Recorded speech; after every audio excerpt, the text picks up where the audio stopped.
You know, I should consider it a blessing that it took until the 16th movie, this 24 movie marathon, to actually reach a bad one.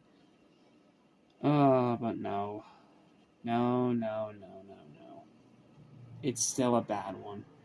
I was hoping this would be the one marathon of this year where I wouldn't have to talk about any bad movies. But no, unfortunately, I'm not that lucky. Because even Studio Ghibli, whatever, Studio Ghibli, as great as they have had some mistakes. Yes, I was not the biggest fan of Ocean Waves, but I could see it was a perfectly fine movie, and I was able to give it some levity because it was a TV movie made by amateurs. This is the first movie directed by Miyazaki's son, Goro, and it is supposed to be a film adaptation of the Wizards of Earthsea book series. But the problem is, Miyazaki outright lied to the author, saying that he was going to direct the movie himself and she wanted him to direct it after she saw Totoro. That's not a joke, that's literally the story. But instead, behind her back, he put Goro in front of the project, made it his first ever movie despite the fact that Goro did not even want to follow in his father's footsteps in the first place, which is how he ended up with not one but two of the worst movies in Studio Ghibli's catalog, and in one case, probably one of the worst movies I've ever seen ever. We will talk about it when we get there.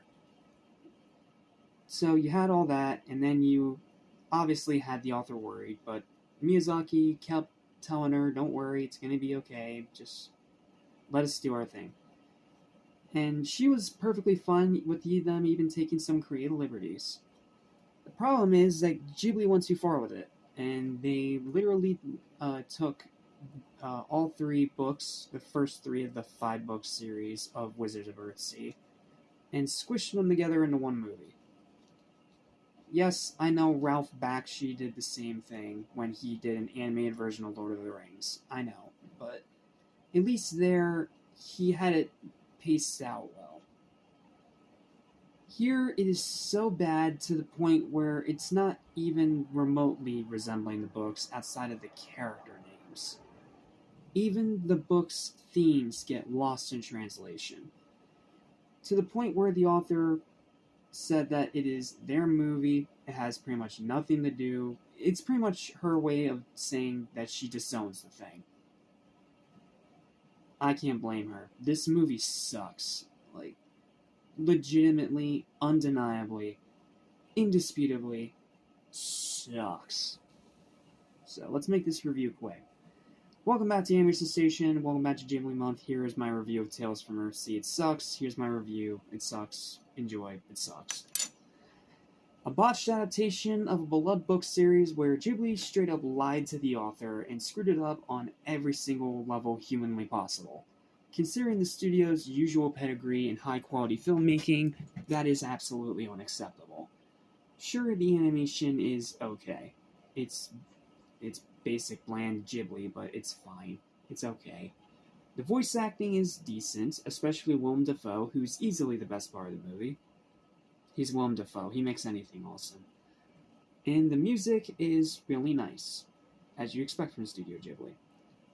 But this is where everything falls apart. The story's terrible and barely includes anything from the book at all. The plot is extremely generic. The characters are dull as dishwater. The pacing is horrendous. Again, they tried to squeeze 3 books into one movie and it doesn't work.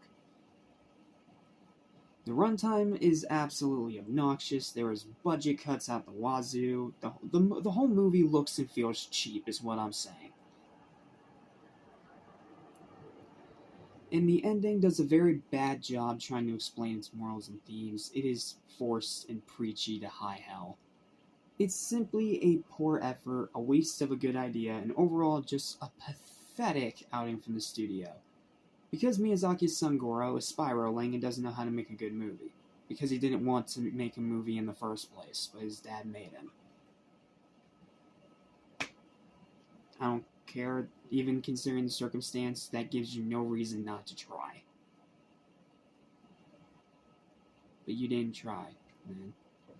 You screwed it up in every single way, and even if it wasn't your mess, your name is still attached to it. So it's still your fault.